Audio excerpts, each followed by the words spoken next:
Welcome to the AI Applied podcast. I'm your host, Jaden Schaefer. Each week, I cover breaking AI news, tools, and interview experts giving you actionable tips on applying AI into your career, job, workflows, and life. Make sure that you go to aibox.ai, link in the show notes, to join the waitlist for our new AI platform. We're going to be launching an incredible platform that allows you to build anything you want with workflows in AI. So you're able to chain together ChatGPT and image generators and audio generators to make really powerful apps for your organization, or you can host them on our marketplace and actually generate royalties from them. So make sure to go to aibox.ai and join the waitlist. In addition, if you like the podcast, if you could do me a massive favor and please leave us a review on Apple or Spotify or wherever you listen to your podcast. This helps me be able to get better guests on here as they check the reviews to see how you guys are liking it. So if you could please do that, I would really appreciate it. Welcome to the ChatGPT podcast. I'm your host, Jaden Schaefer, and today on the podcast, we are going to be going into some breaking news and a new product that OpenAI has recently launched. So the new product is called Shap-E, and essentially it is a text-to-3D model creator or generator. So you put text in and it can create a 3D object out. So today on the podcast, I know that with the whole 3D and AI space, there's a lot of technical jargon I came across as I was trying to research this topic. And so I'm going to try to break it down to you in a way that is easy to understand no matter what level you are at in your AI understanding and 3D imaging understanding. Hopefully I'll be able to draw a little bit from my background helping develop and work on VR applications and kind of some of the 3D assets we had to build there.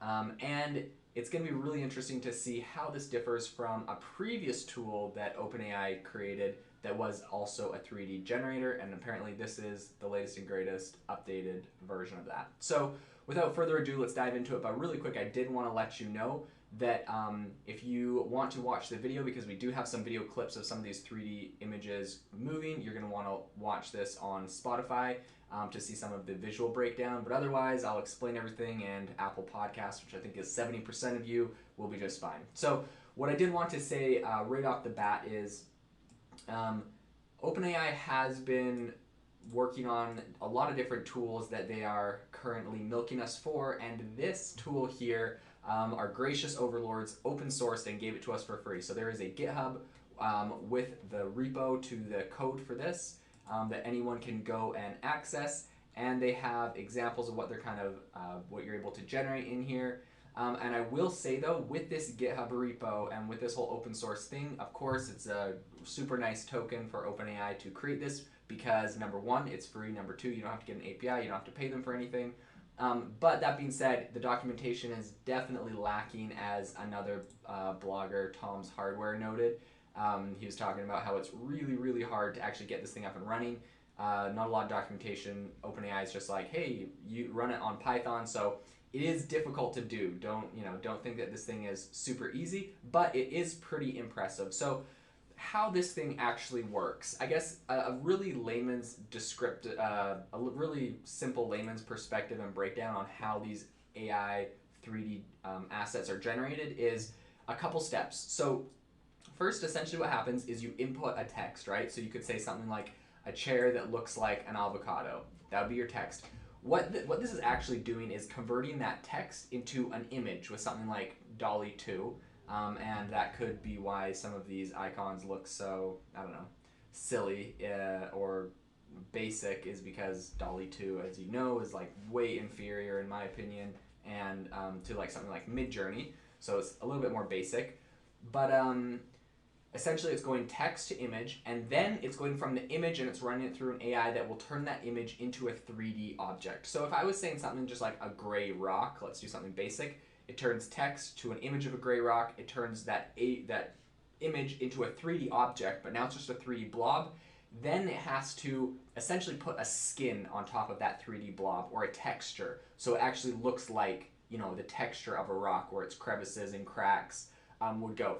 This is really similar to what is currently being... So the reason why I think this is important is because it's really similar to the strategy that's used in VR. If you've ever used a VR headset, you put it on, you're in a virtual world all around you, there's 3D objects, and they all have different textures. How those 3D worlds are created is essentially that 3D objects are created inside of those VR environments, and then a skin is placed on top of that object, like a texture, so that it looks realistic. And if you ever take the time in a lot of VR games, a majority of them because of budget constraints and other things, and like, for example, if you're walking through a meadow and you look down at the ground at the meadow, you're going to notice that it looks like you're in a grassy field, but when you look down, a lot of times it's a flat field with like the image of grass just imprinted on top. It's just the texture.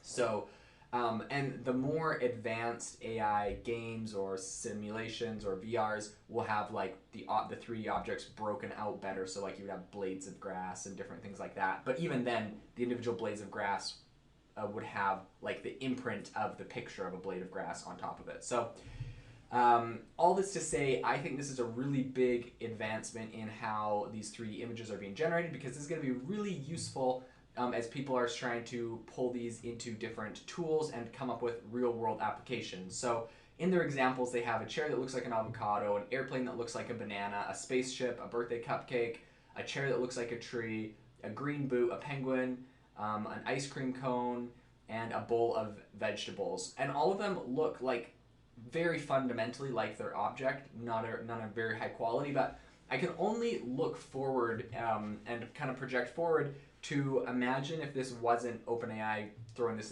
thing into something like DALL-E 2 to create this. Imagine when, not if, this is only a matter of time, when these images and objects are going to be something generated out of, let's say, closer to Midjourney, where you say, you know, like, imagine a forest with a boat and an elf warrior and the sun streaming down, and it's going to create that image, and then it creates it 3D, and then all of the objects in that whole situation are all 3D.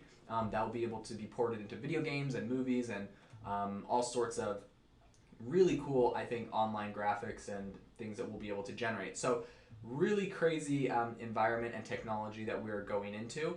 And I think what is important to know with all of this is that now that they have kind of released and unlocked this new technology, it's important because it's able to actually be opened on different things like Microsoft Paint 3D, and you can even convert them into an STL file that you can output as on some of the best 3D printers. So you can create these objects like in the current moment. You can get it to create something, and you can 3D print it, which is cool. And eventually, I believe that these will start getting built and created and used for a lot of different purposes, video games and graphics online and different things.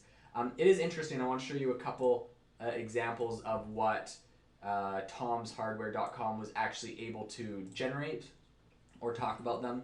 So he said a shark, and it generated an image for him of a shark that looked pretty decent, but when he opened the PLY in Paint 3D, so that's the file type, it pretty much just seemed lacking as far as any of its like texture on it. So it's just a very basic, I mean, it's the shape of a shark, but it doesn't have a lot of the, doesn't have the texture we were talking about earlier, right? These textures that get imprinted on top of it. So that was an interesting experiment that he ran. He also did one asking it for an airplane that looked like a banana, and he asked it for, I think, he did one that was a Minecraft creeper, and he got something that was a GIF correctly colored green and black, that was in the basic shape of a creeper. However, the real Minecraft fans, he said, would not be satisfied with it as it was too messy of a shape to 3D print. In any case, so this thing isn't perfect. It does create some pretty good 3D renderings of dogs, although a lot of times once you move it over to something like Microsoft Print, the resolution would appear to be getting a little lower, and it's also pretty messed up once he opened it as a PLY 3D file in Paint. It's you probably can't see my screen if you're listening on Apple, but pretty much it comes out as like a pretty good looking corgi, and then when he opens it in like an actual tool that would make it useful, it just kind of looks mutilated, like something you'd expect to see out of DALL-E 2's images, but now for 3D objects. So I think that there's a long ways for a lot of this to go. There's a lot of people that are going through different blogs and talking about ways to improve this. The thing is, this is open source, so at this point it's kind of like OpenAI has released this to the public, to the fans, and now it's kind of up to us and everyone else to take it, perfect it, integrate it with things, and work on it. There's going to be a lot of people that fork it, and it'll be interesting. And so at the end of the day, of course, it's not as polished of a tool as we'd expect OpenAI to come out with if this was like something that they had an API access to and they were charging for. And maybe they hit some roadblocks and decided they had other priorities, so they decided to release it for free as an open source thing.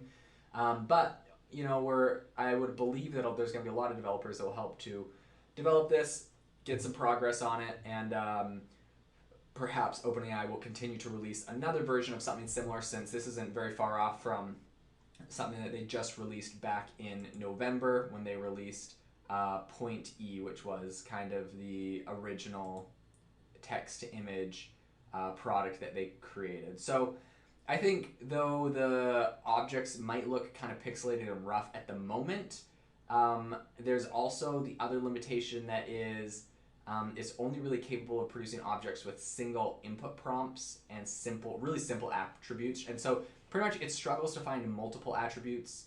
And even their paper that they came out with pointed this out. So you could say like airplane that looks like a banana, and it's, you know, merging banana and airplane together, but anything beyond a couple attributes, it's going to struggle to really properly create that. So it's going to be really interesting to see how this goes, how this unfolds, and the advancements. You know, a lot of people looking at this now might say, oh man, look, you know, it's not very useful when you transport it to another software, or it's not perfect, or it's got glitches, or it's super grainy, whatever. And like what I've been saying since the beginning is every time a tool like this comes forward, it might seem like a small, insignificant step, but it is a massive step forward, because just in order to get it there, now all we're working on is tweaking and improving. And before you know it, these things are going to be, you know, photorealistic. You'll just be able to generate a full-on, you know, realistic-looking 3D dog that can move and walk and be imported into different softwares. So it's not very far off, and it's going to be very crazy to see how this advances. So thanks so much for listening to the podcast today. I really want to make sure that if you're listening to the podcast and you like it, if you could do me a huge favor and go and rate it wherever you listen to your podcast, I'd really appreciate it. Mostly I get positive reviews, and it's really encouraging. If you have feedback, I love it. Also, feel free to join our Facebook group and send me any feedback you have there. It really helps me to improve the podcast, as this is something that I'm passionate about and I'm just doing for free at the moment to kind of help people out. So really appreciate you being here. Hope you have a wonderful rest of your day, and I will see you next time. If you are looking for an innovative and creative community of people using ChatGPT, you need to join our ChatGPT creators community. I'll drop a link in the description to this podcast. We'd love to see you there, where we share tips and tricks of what is working in ChatGPT. It's a lot easier than a podcast, as you can see screenshots, you can share and comment on things that are currently working. So if this sounds interesting to you, check out the link in the comment. We'd love to have you in the community.